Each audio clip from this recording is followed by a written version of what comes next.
دل زور زور سے دھڑکا، مگر جب اس نے اپنے پیچھے آواز دینے والے کو دیکھا تو سکون کا سانس لیا۔ بلاج بھائی اپنے آپ نے تو ڈرا دیا۔ میں سمجھا پاپا آگے بادل یہ کیا کر رہے ہو؟ ایسے کسی لڑکی کے کمرے میں جانا یہ مناسب نہیں ہوتا۔ بادل بلاج کے لہجے سے اندازہ لگا چکا تھا کہ بلاج کو بادل کی یہ بات پسند نہیں ہے۔ وہ بلاج بھائی حمزہ گیٹ نہیں کھولی، تمہارا ابھی اس سے ایسا کون سا رشتہ جو وہ رات کے اس پہر تمہارے لیے اپنے کمرے کا گیٹ کھولے؟ تمہیں اس وقت ایسے حمزہ کے کمرے میں جاتے ہی ہوئے گھر کا کوئی بڑا دیکھ لیتا تو جانتے ہو کتنا فسانہ بن جاتا۔ تمہاری تو کچھ نہیں چاہتا حمزہ کے ساتھ نشانہ بندی، اگر اتنا ہی شوق ہے اسے اپنا حق جتانے کا تو اسے اپنے نام کرو، اپنا محرم بناؤ، پہلے حلال طریقے سے پھر حق جتانا اس پہ، اور رات کے کسی پہر بھی اس کمرے میں جاؤ گے کوئی دیکھے گا بھی تو اعتراض نہیں کرے گا۔ بادل بچے نہیں ہوا، ایک لڑکا لڑکی تنہائی میں جب ملتے ہیں تو تیسرا ان کے درمیان شیطان ہوتا ہے۔ بالاج کی باتیں بادل کو کافی صحیح لگی اور اس نے شرمندہ ہوتے ہوئے کہا، سوری بلاج بھائی، آئندہ ایسی حرکت نہیں کروں گا، چلو اب کمرے میں چلو اور سوچو حمزہ کو اپنا بنانے کے لیے بابر انکل کو کیسے بنانا ہے۔ بلاج نے بادل کے کندھے پہ اپنا ہاتھ پھیلاتے ہوئے کہا، ایک دو بابا کسی ہٹلر سے کام نہیں، ان کی شکل دیکھتے ہی سامنے والا اپنے لفظوں سے تو کہ اپنی آواز سے بھی محروم ہو جاتا ہے۔ بادل نے اتنی افسردہ شکل بنا کے یہ بات کہی کہ بلاج کا کہہ بلند ہوا۔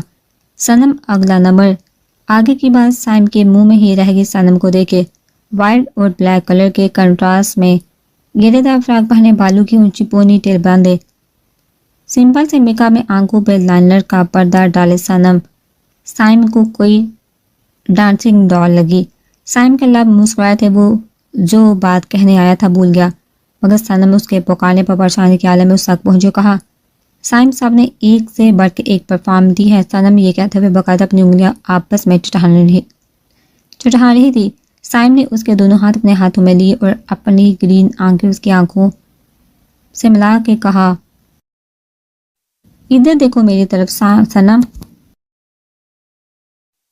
صنم نے بہت ہی افسردہ شکل بنا کے اس کی آنکھوں میں دیکھا تو سامنے کہا، مجھ پہ بھروسہ ہے نا صنم؟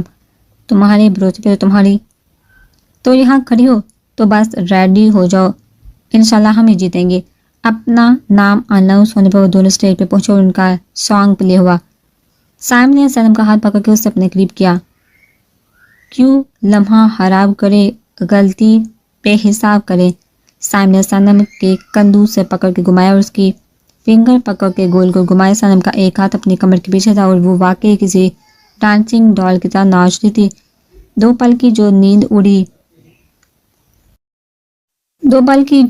اڑی پورے سارے خواب کرے۔ سائم نے صنم کو چھوڑا اور اپنے دونوں کندھے اوپر نیچے کر کے اسٹیپ کیا۔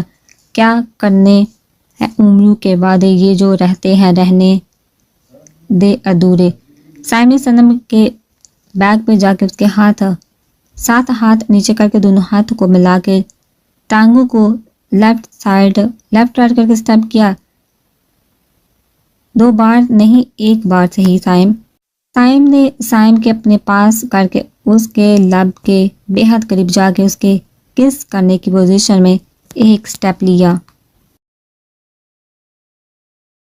ایک رات کی کر لے تو یاری۔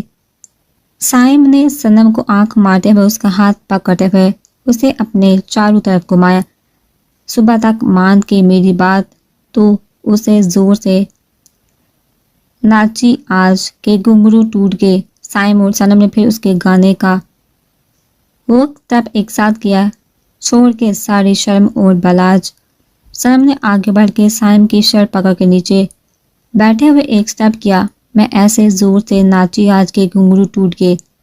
سائم نے نیچے بیٹھی صنم گول گول گھماتے ہوئے اپنے قریب کھڑا کیا۔ دونوں اس انداز میں بالکل گانے کے اوریجنل سٹیپ پہ ناچ رہے تھے، ہر طرف تالیوں کا شور تھا۔ دونوں کی کیمسٹری لاجواب تھی۔ کئی بار دونوں ڈانس کرتے ہوئے ایک دوسرے کے بے حد قریب آئے تھے۔ سائم کا دل آج الگ انداز میں دھڑکتا تھا، صنم بھی آج خوشی سے بہت انجوائے کر رہی تھی۔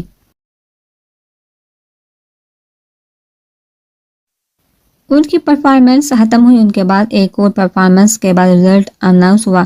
اس کمپٹیشن کے اناؤنس ہوتے ہی جو صنم اور سائم تھے، صنم اپنا اور سائم کا نام سن کے خوشی سے سائم کے زور سے گلے لگے. خوشی خوشی ان لوگوں نے ڈانس ٹرافی لی اور ایک پک ساتھ بدنمائی ٹرافی لیتے ہوئے سب ان لوگوں کو مبارکباد دیتے. صنم خوشی خوشی سب سے داد وصول کر دی، مگر اس کی نظر سائم پہ تھی جو موقع دے کے وہاں سے جا رہا تھا. جب سب سے ایکسکیوز کر کے صنم نے اسے پکارا، سائم سائم. اپنے نام کی پکار پہ سائم اڑا تو صنم کو تیزی سے اپنی طرف آتا پایا. کہاں جا رہے ہو؟ اپنے گھر. تم جیتے، تم خوش ہو، بس میں یہی چاہتا تھا. اپنی دوست کو چھوڑ کے جا رہے ہو؟ صنم کے بولنے پہ سائم مسکرایا اور کہا، چلو گی میرے ساتھ؟ سائم نے صنم کے آگے ہاتھ پھیلاتے ہوئے کہا. جب صنم نے اس کے پھیلے ہاتھ کو دیکھا اور اس پہ اپنی اور اس کی ٹافی کے ساتھ لی گئی پک جو محسوس کیمرے سے لی گئی تھی اور ہاتھ کے ہاتھ انہیں مل گئی تھی، اس کے ہاتھ پہ رکھی اور ٹافی بھی.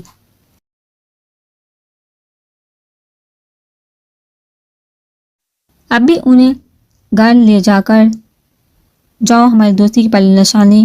میں جب تھام کے چلوں گی تمہارا ہاتھ جب وقت آئے گا. صنم کے کہنے پہ سائم نے مسکرا کے ان دونوں چیزوں کو تھاما اور کہا، مجھے اس وقت کا انتظار رہے گا صنم جب تم میرا ہاتھ تھام کے میرے ساتھ چلو گی. صنم نے ایک نظر مسکرا کے سائم کو دیکھا، کلب سے چلے گی.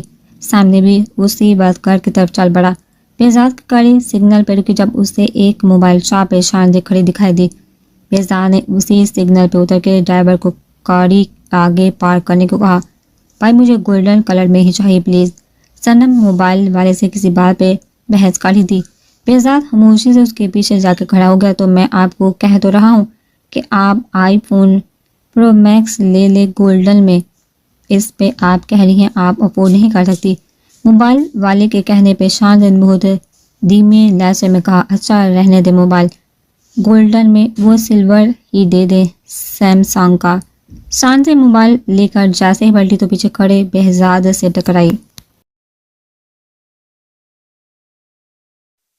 اگر بہزاد کے کوٹ کو نہیں پکڑتی تو درم سے نیچے گرتی. بہزاد کا ہاتھ شاندے کی کمر پہ تھا اسے تھامنے کے لیے، اور شاندے کو بہزاد کا ہاتھ کسی گرم سلاح جیسا لگا.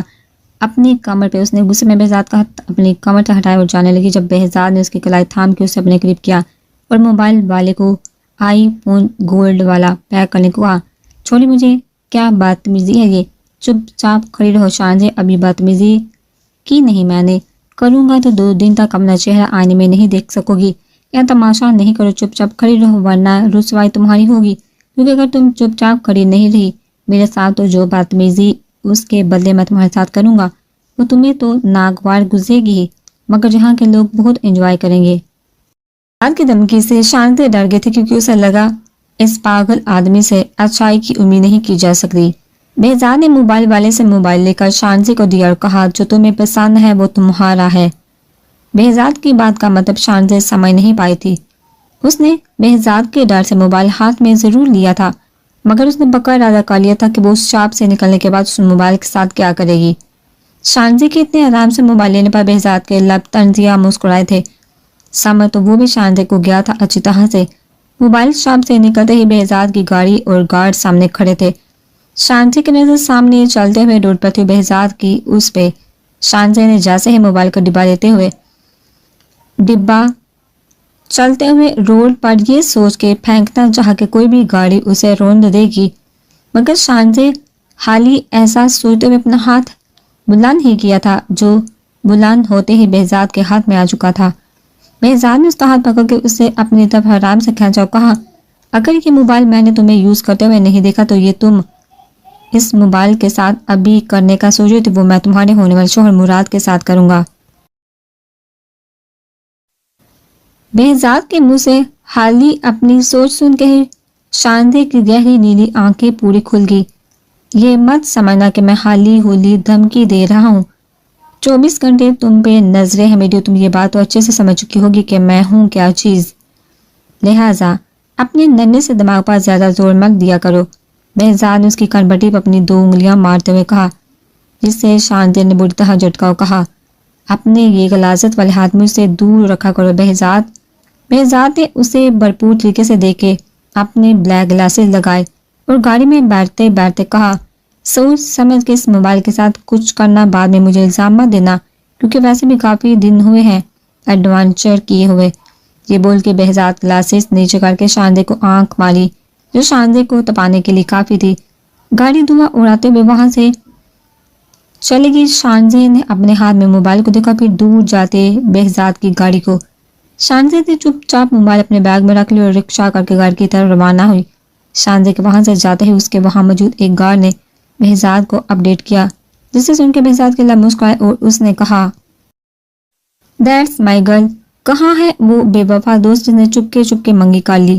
انجم نے حال میں آتے ہی زور زور سے بولنا شروع کر دیا۔ کیسی ہو بیٹا؟ شاہجہاں بیگم جو کسی کام سے باہر نکل رہی تھی، انجم کے اس طرح سے آنے پر بولنے پر مسکراتے ہوئے اس کا ہاتھ پوچھا، میں تو ٹھیک ہوں آنٹی، یہ آپ کی بیٹی کہاں چھپی بیٹھی ہے؟ چھوڑنا نہیں میں نے آج اسے۔ شاہجہاں بیگم نفی میں گردن ہلاتی ہوئی باہر کو چلی گئی۔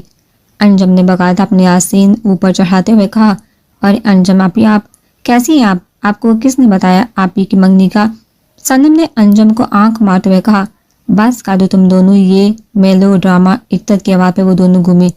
اوپر آ جاؤ ڈرامہ کوئین، میں سب بتاتی ہوں۔ جس نے آپ کو انفارمیشن دی ہے منگنی کی، اس نے یہ نہیں بتایا کہ منگنی ہونے سے 10 منٹ پہلے مجھے بتایا گیا کہ میری منگنی ہے۔ عدت نے صنم کی طرف گھورتے ہوئے کہا، ارے انجم آپ اوپر جائیے آبی کے کمرے میں۔ صنم نے عدت کو اگنور کرتے ہوئے کہا۔ صنم نے باقاعدہ انجم کا ہاتھ پکڑ کے اسے سیڑھیوں کی طرف کڑا۔ آپ جائیے ہماری بلاج پائی کی بکس دے کے میں گرما گرم سنیکس لاتی ہوں۔ صنم کے منہ سے ادا ہونے والا نام سن کے انجم جو سیڑھیاں چڑھنے لگتے ایک دم لڑکھڑائی۔ ارے آرام سے انجم آپی۔ صنم نے آگے بڑھ کے اسے تھاما۔ کیا نام لیا صنم؟ کس کا؟ اپنے دلہے بائی کا؟ بالاج بائی۔ صنم کے کہنے پہ انجم نے گردن گھما کے اوپر کھڑی عدت کو آنکھیں بڑی کر کے دکھا۔ عدت انجم کے ساتھ سے دیکھنے پر اپنے کمرے میں چلی گئی۔ انجم اس صنم کو چائے لانے کا بول کے تقریباً سیڑھیوں پر بھاگنے والے انداز میں چڑھنے لگی۔ صنم کندھے اچکا کے کچن کی طرف چلی گئی۔ انجم نے عدت کے کمرے میں پہنچ کر لمبا سانس لیا۔ یہ کیا کر رہی ہے؟ یہ کیا کہہ رہی ہے صنم؟ کہیں میری چٹی حص سے ہی اشارہ تو نہیں دے رہی؟ یہ بلاج کہیں وہ بلائے تو نہیں؟ انجم نے عدت کے روبرو آ کے پوچھا۔ عدت نے ایک لمبی سانس لے کے منگنی تاکہ سارا ڈرامہ، بلاج کے طنز بڑے جملے سب انجم کو بتا دیا۔ انجم سن کے خوش بھی تھی اور شاکڈ بھی۔ یار آج پکا یقین ہو گیا، بے شک سچی محبت کرنے والوں کا اللہ بھی ساتھ دیتا ہے۔ جو سلسلہ ختم ہو چکا تھا، امید بھی نہیں تھی، جس کی وہ ہوا ہے عدت۔ بلاج کی آنکھوں میں میرے لیے صرف نفرت ہے انجم، مگر تم تو اسے سے آدمی محبت کرتی ہو۔ جب تم اسے حقیقت بتاؤ گی وہ نفرت محبت میں نہیں عشق میں بدل جائے گی۔ عدت جس رشتے میں صفائیاں دینی پڑی وہاں محبت کیسی؟ جو اس نے دیکھا عدت اس کی جگہ اگر تم بھی ہوتی تو تمہارا بھی یہی ری ایکشن ہوتا۔ انجم نے عدت کے کندھے پہ ہاتھ رکھ کے کہا، نہیں انجم، میں کبھی یقین نہیں کرتی، کیونکہ محبت کی پہلی شرط بھروسہ ہے، یقین ہے۔ جب آپ کسی کی آنکھوں میں اپنے لیے محبت دیکھ لیتے ہو تو شک کی گنجائش باقی نہیں رہنی چاہیے۔ میری اس نے اس وقت سنی نہیں، مجھے اتنی بڑی سزا دے دی۔ اس وقت انجم اور اب میں اسے کچھ بھی سنانا نہیں چاہتی۔ میرے کردار پہ انگلی اٹھا کے بنا میری بات سنے وہ مجھے چھوڑ گیا تھا انجم، مگر ابھی وہ لوگ اور بات کرتے صنم چالے کے کمرے میں آ چکی تھی اور انجم یہ بات جانتی تھی کہ بلاج اور عدت کی محبت سے اس کے گھر والے انجان ہیں۔ ہیر اور اس کے گروپ والوں کو اس واقعے کے بعد زی گروپ نے تنگ نہیں کیا۔ یہ بات ہیر اور سدرا کے لیے پرسکون تھی۔ ہیر اپنی اسٹڈی پہ ہی فوکس کر رہی تھی۔ اس نے ابھی تک لندن شہر دیکھا بھی نہیں تھا، جبکہ وہ پہلی بار اپنے شہر تھے تو کیا اپنے ملک سے باہر نکلی تھی۔ آج وہ لوگ ایک اسائنمنٹ بنانے کے چکر میں کافی تھک گئے تھے۔ ہیر کے گروپ کے باقی اسٹوڈنٹ ہاسٹل چلے گئے تھے، مگر ہیر اور سدرا ابھی بھی لائبریری سے نکلی تھی۔ یار سدرا کینٹین چلتے ہیں، بہت بھوک لگ رہی ہے۔ تو ہی کھا یہاں کا ابلا ہوا بد ذائقہ کھانا، میں تو ہاسٹل جا رہی ہوں۔ یار چل تو لے کینٹین تک۔ یار اللہ کو مانہی، تو نے اچھی خاصی میری بینڈ بجا دی ہے اس اسائنمنٹ میں۔ میں جا رہی ہوں ہاسٹل، اگر ویج برگر ملے تو میرے لیے لیتی ہوئی آ جانا، ورنہ میں وہیں ہاسٹل کا کھانا کھا لوں گی۔ اچھا چل صحیح ہے، تو جا۔ سیدھا ہاسٹل کی طرف بڑھی تو ہیر نے بھی کینٹین کی طرف رخ کیا۔ ابھی وہ برگر لے کر مڑ رہی تھی کہ سامنے زی کا گروپ کھڑا تھا، مگر زویان ان میں شامل نہیں تھا۔ ہیر ان کو اگنور کر کے فی الحال جانے کا ارادہ رکھتے تھے، کیونکہ اب تو کینٹین تقریباً خالی تھی، اوپر سے وہ اکیلی تھی۔ اس لیے اس نے فی الحال ان لوگوں کو اگنور کیا اور جانے لگی۔ تبھی ماشا نے اس کا راستہ روکا، اس کے ہاتھ سے جیسے ہی برگر چھیننے لگی، کسی نے ماشا کا ہاتھ پکڑا۔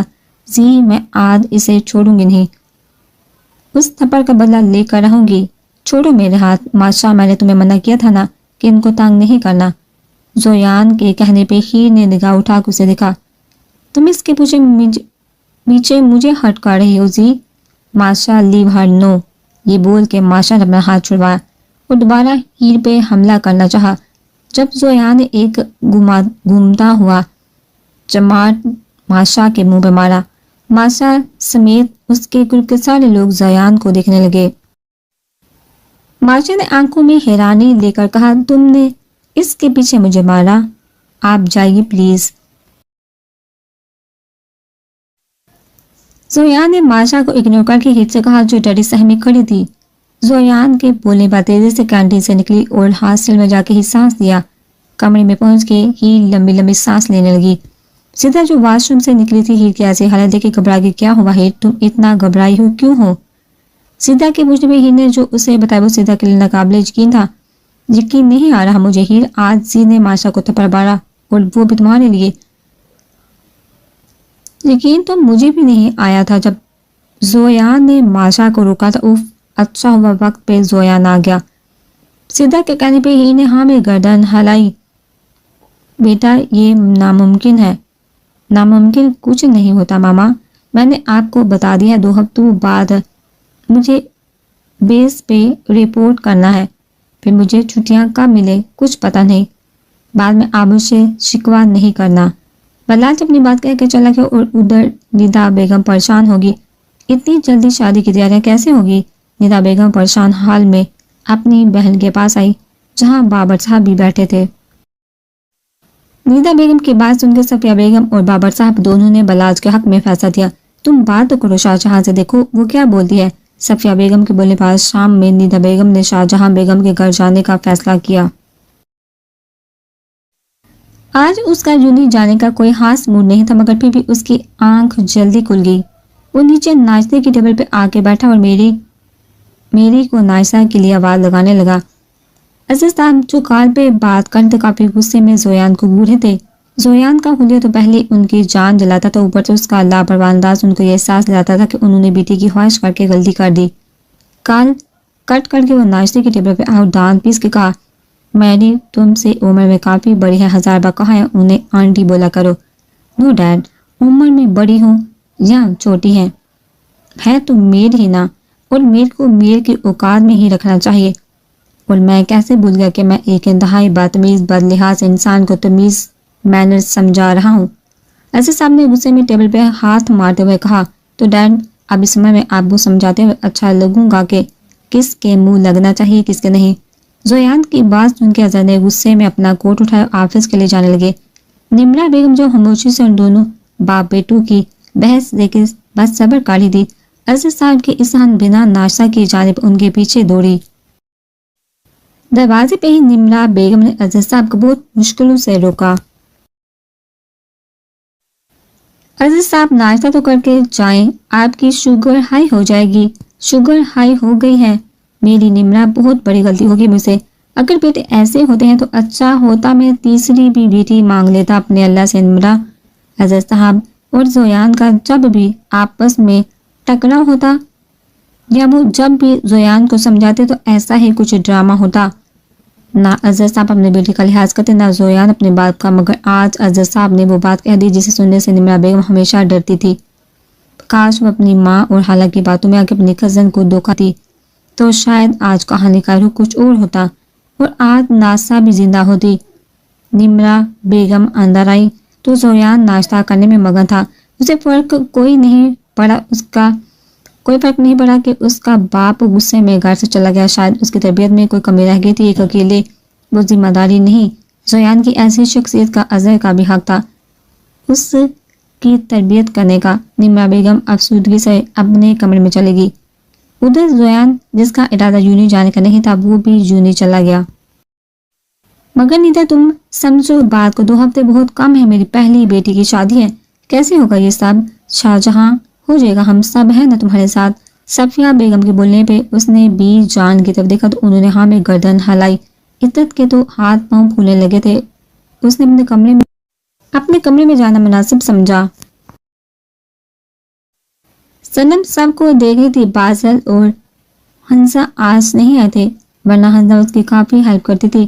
شاہجہان بیگم نے ندا کو ہاں میں جواب دیا تو 2 دن بعد آنے والے جمعے کو ندا نے بلاج اور عزت کا نکاح فکس کر دیا تھا. شاہجہاں بیگم بھی خوش تھی کیونکہ بیٹی ان کی دوست کے گھر جا رہی, مگر ہول انہیں ابھی بھی اٹھے تھے کہ 2 دن میں نکاح کی تیاری کیسے ہوں گی. بابر صاحب اور فہیم صاحب نے کھڑے ہو کر شاہجہاں بیگم کے سر پر ہاتھ رکھا, انہیں تسلی دی. شاہجہاں بیگم کی آنکھیں بھیگنے لگی. اس وقت انہیں اس بندے کی شدت سے یاد آئی جسے دیکھے انہیں 21 سال ہو گئے تھے. عطرت نے کمرے میں آ کے بلاج کو نہ چاہتے ہوئے بھی کال ملائی اور بلاج بھی شاید اسی کی کال کا ویٹ کر رہا تھا. جو بم اس نے پھینکا تو کوئی تو ریاکشن سامنے آنا تھا. تنزیہ مسکراتے ہوئے بلاج نے عطرت کی کال اٹھائی اور کہا کیوں فون کیا ہے مجھے, اور اب کال ہی دی ہے تو جلدی بکواس کرو. مجھے بھی کوئی شوق نہیں آپ کو کال کرنے کا, کوئی شاہ رخ خان نہیں آپ جو میں بات کرنے کے لیے مری جا رہی ہوں, اور بکواس آپ کی ہے. شادی کا جلدی بول کے منع کرے ندا آنٹی کو, میں نہیں کروں گی اتنی جلدی نکاح.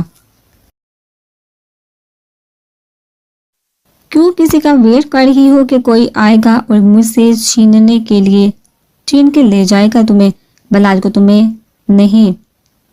بلاج کو خود نہیں پتا تھا کہ وہ کیا بول گیا. آگ تو وہ عطرت کو لگا چکا تھا مگر اب باری عطرت کی تھی.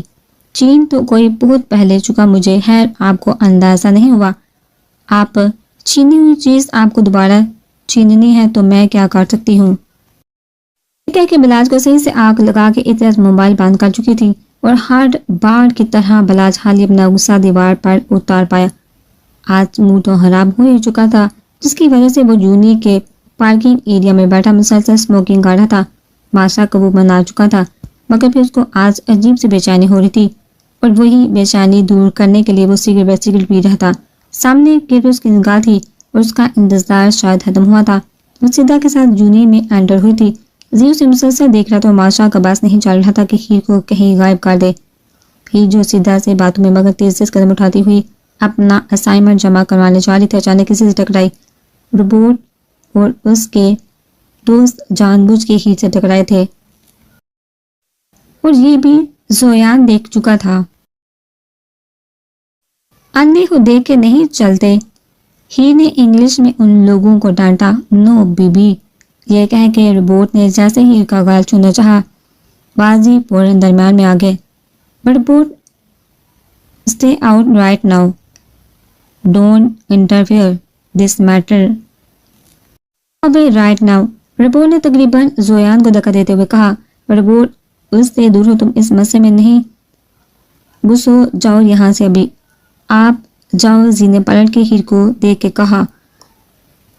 ہیر نے منہ کا غنیمت جانی اور جیسے جانے لگے. روبوٹ نے دوبارہ اس کا راستہ روکا. زی نے اسی وقت ایک زوردار مکہ روبوٹ کے منہ پہ مار جاڑ دیا. دیکھتے دیکھتے ان دونوں کی ہاتھا پائی ہوگی. ہیر اور سیدھا تو کافی گھبرا گئی تھی. پرنسپل کے آنے پہ معاملہ تھما. دونوں کو لاسٹ وارننگ دے کر چھوڑ دیا گیا تھا. ہیر کا نام اناؤنس ہوتے ہی اسائنمنٹ جمع کروانے پہنچی مگر اس کا اسائنمنٹ تو موجود ہی نہیں تھا. سدھا میرا اسائنمنٹ نہیں ہے. کیا بول رہی ہے بہن, تجھے پتا ہے نمبر کٹ جائیں گے ہمارے, سسپینڈ کر دیا جائے گا ہمیں 2 دن کے لیے. کہیں تو ہاسٹل میں تو بھول کے نہیں آ گئی. نہیں میں لائی تھی. جب اس لفنگے نے میرا راستہ روکا تھا تب تک میرے ہاتھ میں تھا. ہیر تقریباً رونے لگی. تب پیچھے سے زی نے اسے پکارا. ہیر. اپنے نام کی پکار پہ وہ پلٹی تو زویان کھڑا. اس کے ہاتھ میں کچھ تھا جو اس نے ہیر کو دیتے ہوئے کہا.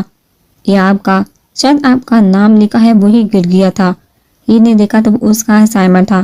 ہیر نے خوشی وہ لے لیا اور آگے بڑھ گئی مگر کچھ یاد آنے پہ جیسے پلٹی تب تک زی جا چکا تھا.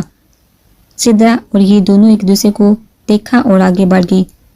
2 دن ہیں نکاح میں, میرے تو بہت ہاتھ پاؤں پھول ہیں. کیسے ہوگا صاحب, ابھی دعوت نامہ بھی دینا ہے.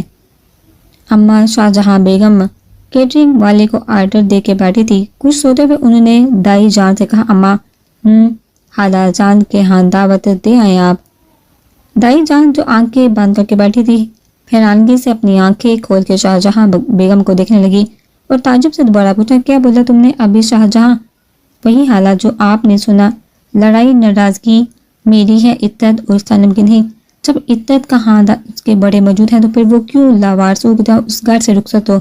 شاہجہاں بیگم یہ بول کے آپ دیدہ ہوگی تو پھر تو تمہیں سب سے پہلے عدت کے باپ کو کال کرنی چاہیے۔ دائی جان نے اس کا چہرہ بامتے ہوئے کہا، نمبر نہیں ہے میرے پاس ان کا۔ شاہجہاں بیگم جس ٹاپک سے بچنا چاہے تھا، جو وہی ٹاپک ان کی زندگی میں دوبارہ آ گیا تھا۔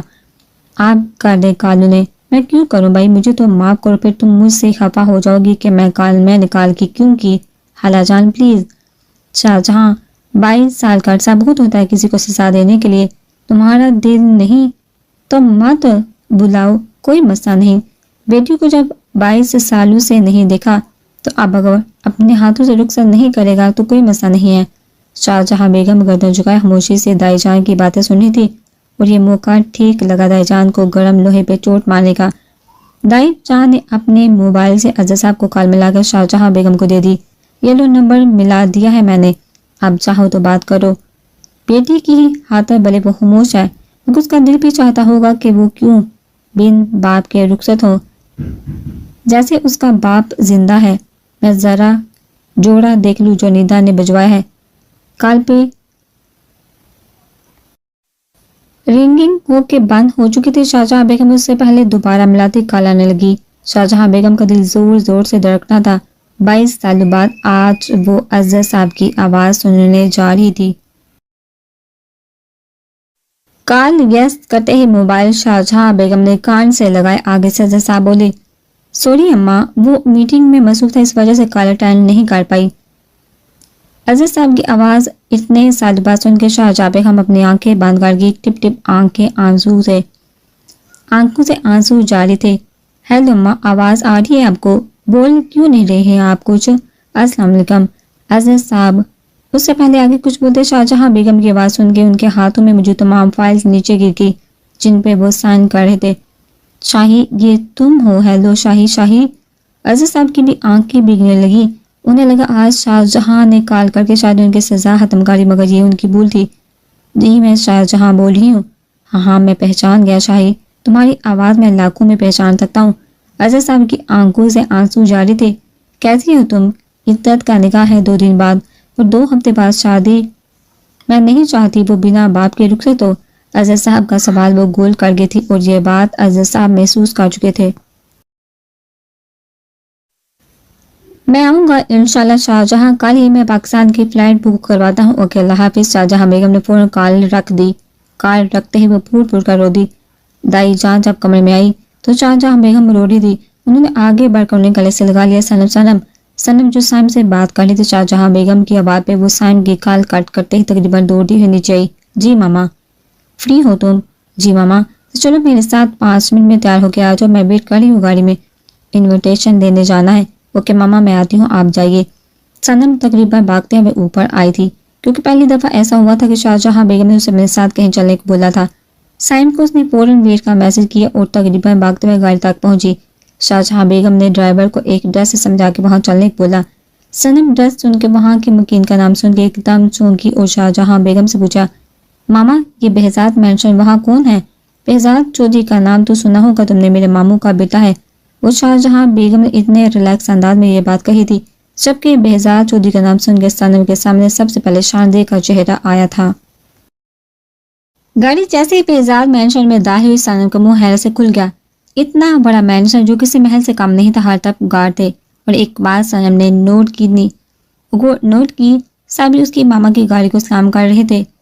اس کا مطلب تھا ماما یہاں آتی جاتی ہیں۔ گاڑی رکتے ہی 2-3 نوکر سنم کی گاڑی کے آگے پیچھے جمع ہو گئے انہیں پروٹوکول دینے کے لیے۔ سنم کو اب سمجھ آیا بہزاد کی ایٹیٹیوڈ کا، اور کیوں نہ ہوتا دولت کے ساتھ حلالیں اس نے بھی بے شمار دیا تھا، 10 لاکھ سے زیادہ فالوور سے بہزاد کے نیٹ ورڈ میں۔ سنم نے یہ بات حالی تجسس سے شاندی کو جب بتائی تھی تب شاندی کا جو ریاکشن سامنے آیا تھا وہ سوچتے ہوئے سنم نے جرجری لی تھی۔ مینشن کے لیونگ ایریا میں قدم رکھتے ہی سنم کی آنکھیں پوری روشن ہوگی۔ اس نے شاہجہاں بیگم سے کہا، ماما یہ واقعی آپ کے ماموں کا گھر ہے؟ کیوں تمہیں شک ہے؟ نہیں ماما، وہ کبھی آئے نہیں ہمارے گھر۔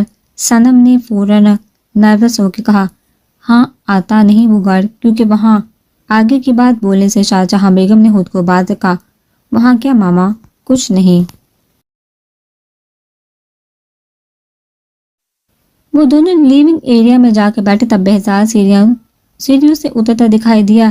لائٹ فیروزی کلر کی قمیض شلوار میں بہزاد چودھری کہیں کا شہزادہ لگ رہا تھا۔ گرین کلر کی اس کی آنکھیں اس کی روبدار شخصیت میں چار چاند لگا تھی۔ صنم اسے ٹک ٹکی باندھے دیکھنے لگی۔ ارے ذہن نصیب، آج تو شاہجہاں ملکہ آئے ہیں۔ شاہجہاں نے تیزی سے آگے بڑھ کے بہت احترام سے شاہجہاں کو اپنے بازو کے حصار میں لیا تھا۔ صنم دیکھ سکتی کہ جس بہزاد کی آنکھوں میں اس نے ہمیشہ غصہ اور وحشت دیکھی، جتنی بار بھی اس کا سامنا اسی سے ہوا تھا، آج اس کی آنکھوں میں پیار، احترام اور عزت تھی۔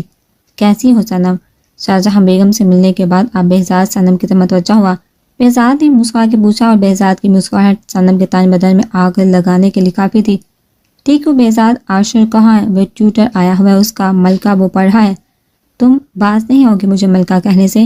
شاہجہاں بیگم نے مسکرا کے کہا، نہیں بھائی، بہزاد گدر کی پہلی ملکہ اس کی دوست اس کی شاہجہاں ملکہ ہے، پلس آپا بھی۔ صنم نے بہزاد کو مسکراتے ہوئے دیکھا تو بلا جھجک مسکرائی، کیونکہ وہ لگ ہی اتنا حسین رہا تھا۔ مسکرا کے اطاعت کا نکاح ہے، 2 دن بعد شرافت سے تشریف آوری لے آنا، صبح سے۔ اچھا مجھے تو نہیں بتایا۔ اطاعت نے بڑی چھپی رستم نکلی۔ بہزاد نے منہ بنا کے کہا، مطلب اطاعت آپ بھی جانتی ہیں بہزاد کو؟ ایک میں ہی ہوں دنیا جہاں سے بے خبر ہوں۔ صنم نے دل میں سوچتے ہوئے کہا، حال میں ہے نکاح؟ بہزاد نے سنجیدہ ہوتے ہوئے کہا۔ صنم اس کے پل بھر میں سنجیدہ ہونے پہ حیران رہ گئی۔ ہاں حال میں ہے نکاح، تمہاری وجہ سے، کیونکہ مجھے پتا تھا اگر گھر میں رہوں گی تو نہیں آتے تم۔ اگر گھر میں رکھوں گی تو نہیں آتے تم؟ بہزاد نے ہاں میں گردن ہلائی۔ شاہجہاں کی بیگم کی بات سن کے اچھا ممانی کہاں ہے؟ میں مل لوں ان سے؟ وہ کمرے میں ہے، نماز پڑھ رہی ہیں، مل لو تم۔ شاہجہاں بیگم کے جاتے ہی بہزاد صنم کو دیکھ کے مسکرانے لگا۔ صنم کا بس نہیں چل رہا تھا وہ بہزاد کا منہ نوچ لے۔ صنم اسے اگنور کر کے جانے لگی۔ جب بہزاد نے اس کا ہاتھ تھام کے اسے اپنے سامنے بٹھایا، صنم نے بہزاد کی اس حرکت پہ اسے کچھ نہیں کہا۔ غصہ آ رہا ہے مجھ پہ؟ بہزاد کے بولنے پہ صنم نے کہا، آپ کیوں شانزے کے پیچھے پڑے ہیں؟ جب آپ نے اسے دھمکایا تو وہ رک گئی نا۔ آپ کے بارے میں کسی کو نہیں بولا تو پھر کیوں پریشان کر رہے ہیں اسے؟ صنم کو شانزے موبائل والا قصہ سنا چکی تھی۔ آپ جانتے ہیں جان ہے میری شانزے میں، اور اسے پریشان کرنے والوں کو میں چھوڑ نہیں۔ میں پریشان نہیں کر رہا اسے، اور دوسری بات تمہیں انٹرفیئر کرنے کی ضرورت نہیں اس معاملے میں۔ یہ میرا پرسنل میٹر ہے، ملکہ کے علاوہ یہ حق کسی کو نہیں دیتا میں کہ میرے پرسنل میٹر میں بولے۔ جب آپ کی ملکہ کو پتہ چلے کہ آپ کے شانزے کو کس طرح سے زانکار ہے تو یہ ملکہ آپ کا سر پھوڑ دے گی، کیونکہ شانزے ان کے لیے اتنی ہی اہم ہے جتنی میں اور اطاعت۔ اچھا جب انہیں یہ پتہ چلے گا کہ ان کی لاڈلی بیٹی کسی سائم نام کے لڑکے سے فون پہ باتیں کری ہے، کلب میں اس کے ساتھ ڈانس کمپٹیشن جیتی ہے، تو آگے تم سمجھدار ہو کہ وہ تمہارے ساتھ کیا کریں گی۔ بہزاد کی بات بے صنم پانی پینا بھول گئی اور آنکھیں پھاڑ پھاڑ کے بہزاد کو گھورنے لگی۔ ایسے حیران نہیں ہو، بھول رہی ہو بہزاد چودھری نام ہے میرا، مجھے بلیک میل کر رہے ہیں آپ؟ بلیک بالکل نہیں، بس خاموش رہنے کا بول رہا ہوں اور ساتھ دینے کا بول رہا ہوں۔ میرا کس خوشی میں آپ کا ساتھ دوں ذرا بتانا پسند کریں گے؟ صنم نے دانت پیس کے کہا، کیونکہ آفیشلی ایک ہی ماموں ہوں تمہارا۔ ماموں مائی فٹ، صنم نے غصے میں گلاس پٹاتے ہوئے کہا، تو چلو پی ایم بولو، یہ سمجھ لو بی ایم۔ صنم نہ سمجھی میں کہا، بہزاد ماموں، میں آپ کو کچھ نہیں سمجھنے والی نہ آپ کا ساتھ دینے والی، کیونکہ جو شانزے کا دشمن وہ میرا دشمن۔ سوچ لو صنم، اس سے دشمنی بہت مہنگی پڑے گی۔ دھمکی دے رہے ہیں؟ بہزاد نے غور سے صنم کو دیکھا اور کہا، نہیں سمجھا رہا ہوں ویسے کیا؟ صنم نے آبروز کا کہا، سائم تمہارے لائق نہیں، وہ اچھا لڑکا نہیں ہے۔ اچھا اور آپ کی اپنے بارے میں کیا رائے ہے؟ اللہ کا شکر ہے کبھی غرور نہیں کیا میں نے، لوگ خود ہی امپریس ہو جاتے ہیں بہزاد چودھری سے۔ ویسے دونوں سہیلیوں نے 2 کے لڑکے چنے ہیں اپنے لیے۔ سائم حال ہی میرا دوست ہے اور مراد سے شاندے بچپن سے محبت کرتی ہے۔ محبت کو نفرت میں بدلنے میں ٹائم نہیں لگتا۔ ابھی وہ دونوں اور باتیں کرتے شاہجہاں بیگم نے باہر آ کے صنم کو چلنے کو کہا۔ ایسے کیسے ملکہ 3 دنوں بعد آئی ہو؟ ہانسامہ کو کھانے کا بولا ہے میں نے۔ بہزاد نے شاہجہاں کو روکتے ہوئے کہا۔ نہیں بہزاد، پھر کبھی ابھی چھوٹی خالہ کے گھر جا رہی ہوں، تمہارا دماغ خراب ہے بہزاد ایک دم داڑا۔ اس کے داد سے صنم ڈر گئی تھی، مگر شاہجہاں بیگم نے ریلیکس انداز میں کہا لڑائی ناراضگی بڑوں میں ہے بہزاد، بچوں کو نہ رگڑیں تو بہتر ہے۔ تم میری خاطر آ رہے ہو مومانی، میری بچی کو دعائیں دینے والی ہیں، ایک ہی ماموں ہے اس کا، وہ بھی اگر نہیں آئے گا تو کیسا لگے گا عطرت کو؟ ہمیشہ سے مجھے بلیک کرتی آئی ہو ملکہ، بہزاد نے سنجیدگی سے کہا۔ اچھا اب میں چلتی ہوں، خیال رکھنا اور وقت پر آ جانا۔ اوکے صنم، دھیان رکھنا اپنا، بہزاد نے صنم کو مخاطب کر کے مسکرا کے کہا۔ صنم نے ایسا منہ بنایا بہزاد کی بات پہ کہ بہزاد نے اس کا منہ دیکھ کے بہت مشکل سے اپنا کہکا رکا۔ اب شاہجہاں بیگم کس کے گھر دعوت نامہ لے کر جا رہی تھی صنم کو کوئی آئیڈیا نہیں تھا۔ ماما آپ جانتی ہیں کہ بہزاد ماموں نے اپنے بیٹے کا، ابھی صنم پوری بات بول بھی نہیں پائی تھی کہ شاہجہاں بیگم نے غصے میں کہا تم نے دیکھا تھا اسے اپنے بیٹے کا قتل کرتے ہوئے؟ نہیں ماما، وہ نٹ پہ۔ صنم سنی سنائی باتوں پہ یقین کرنے سے ہمیشہ اپنا نقصان ہوتا ہے۔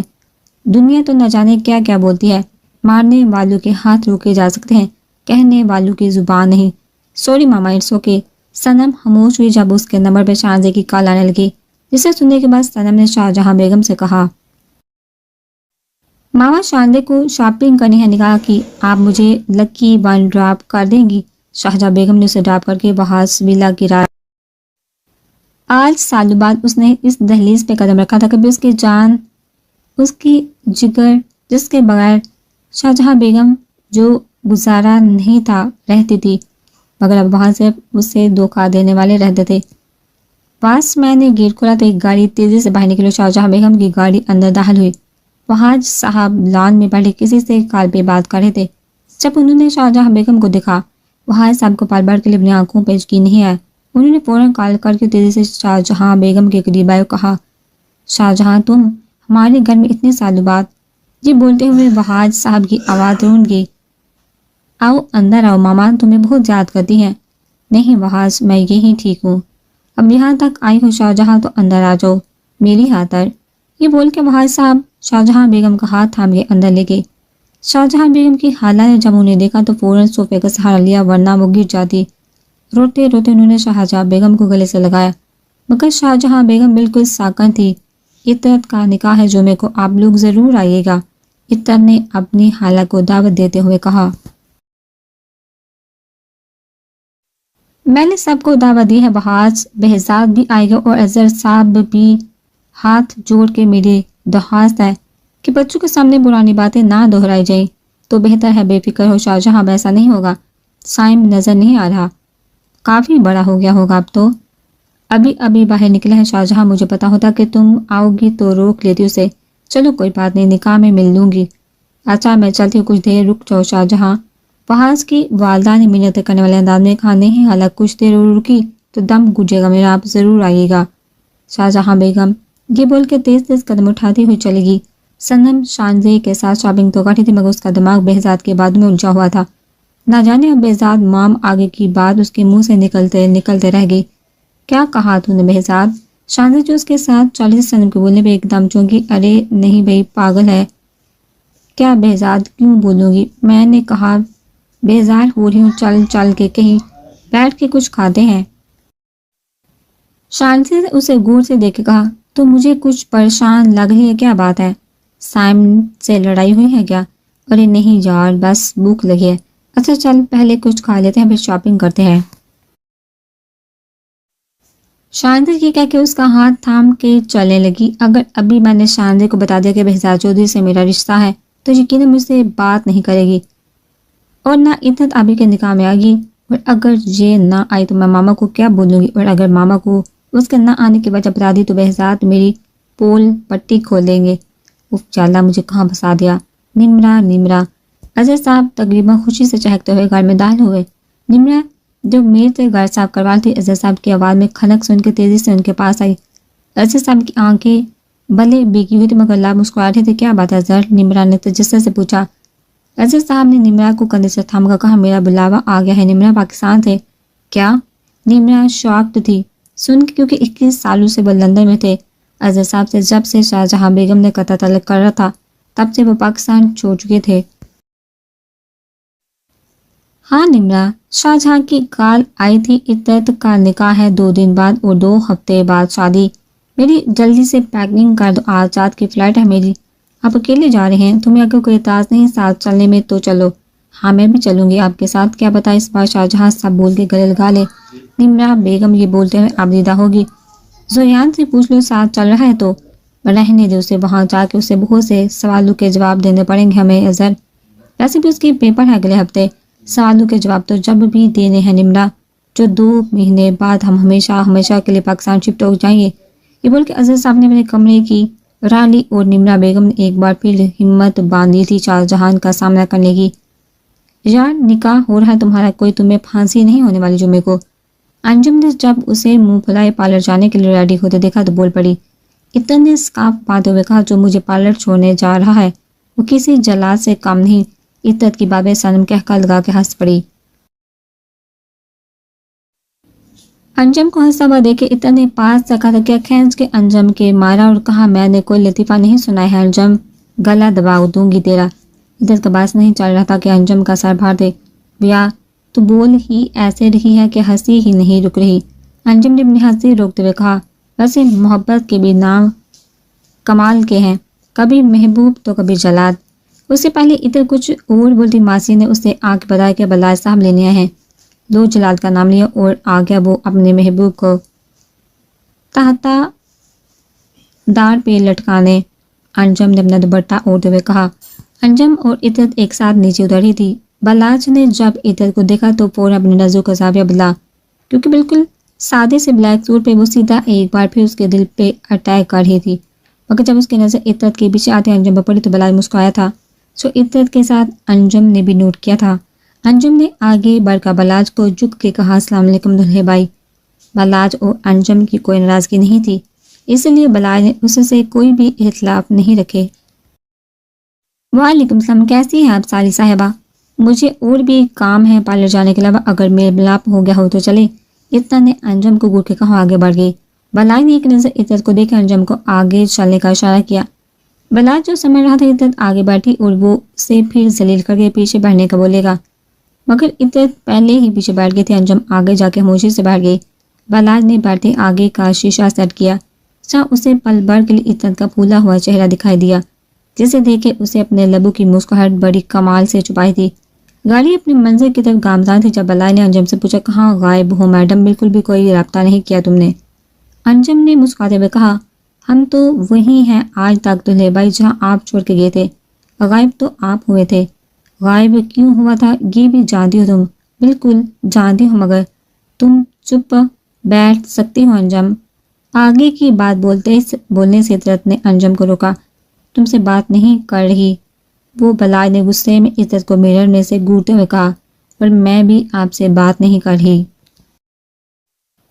عدت کے دو بدو جواب پہ بلاج نے غصے میں ٹرن لیا، اچھا بات سنو، میں رکو پارلر میں کیا تمہارے ساتھ؟ انجم کے پوچھنے پہ عدت نے نفی میں گردہ ہلائی کہا، تم گھر جاؤ، آنٹی اکیلی ہے، مجھے عادت ہے اکیلے مینج کرنے کی۔ عدت کے جواب پہ انجم سیدھی ہو کے بیٹھی اور بلاج ایک بار پھر عدت کو دیکھنے پہ مجبور ہو گیا۔ گاڑی کو ایک گلی کے کونے پہ روک کے ان لوگوں نے انجم کو اتارا۔ انجم کے جاتے ہی بلاج نے عدت سے کہا، آگے آگے بیٹھو، نہیں میں یہیں صحیح ہوں۔ بات سنو میڈم، میں ڈرائیور نہیں ہوں تمہارا جو تم پیچھے بیٹھی ہو، آگے آگے بیٹھو۔ بلاج کے ساتھ کہنے پر عدت خاموشی سے آگے آگے بیٹھ گئی۔ اس نے چپکے سے اپنی آنکھوں سے نکلنے میں آنسو پونچھے جو بلاج کے لہجے کی وجہ سے آئے تھے۔ بلاج نے اسے دیکھا تو اپنے آنسو پونچھتے ہوئے مگر خاموش رہا۔ سڑک اس پار گاڑی رکی اور اس پار پارلر تھا۔ عدت نے خاموشی سے گیٹ سے اتر کے روڈ کراس کرنے لگی جو اسے آتا نہیں تھا۔ بلاج گاڑی سے باہر نکل کے اس کے پارلر میں جانے کا ویٹ کرنے لگا۔